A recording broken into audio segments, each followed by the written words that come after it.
Police in Copenhagen say they have shot dead a man they believe was behind two deadly attacks in the Danish capital hours earlier. Police say they killed the man in the Norrebro district after he opened fire on them.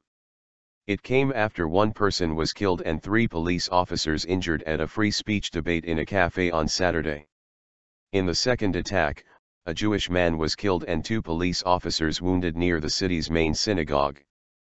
Police say video surveillance suggested the same man carried out both attacks.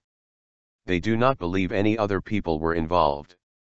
We assume that it's the same culprit behind both incidents, and we also assume that the culprit that was shot by the police task force is the person behind both of these assassinations, Chief Police Inspector Torben Molgaard Jensen told a news conference. He said police would maintain a high presence in the city. Prime Minister Helle Thorning-Schmidt said it was a very sad morning and described the shootings as a cynical act of terror against Denmark. I am happy and relieved that police have disarmed the alleged perpetrator behind the 2 shootings, she said in a statement. I will continue to encourage everyone to follow police instructions and be vigilant. She later visited the synagogue and said Denmark would do everything to protect its Jewish community.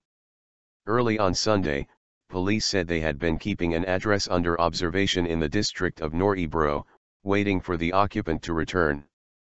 The address, near Norrebro train station, had been identified using information from a taxi driver who dropped the suspect there following the first attack on Saturday. When the man appeared, he saw the officers, pulled out a gun and opened fire, police said. They returned fire and shot him dead.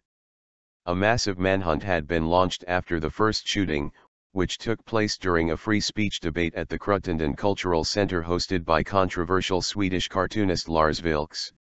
A man attending the event, named by Danish broadcaster DR's film director Finn Norgaard, 55, was killed and 3 police officers wounded. Officials said the gunman fled by car, and a black Volkswagen Polo was later found abandoned a short distance from the scene. Police said the gunman then called a taxi to take him home. Police released photographs showing the alleged attacker wearing a purple balaclava and thick puffer jacket. Hours later, a gunman opened fire outside a synagogue in Crystalgate Street, about 5 kilometers from the scene of the first attack, killing a Jewish man and wounding 2 police officers. Denmark's chief rabbi Jair Melchior named the victim as Danusen, 37.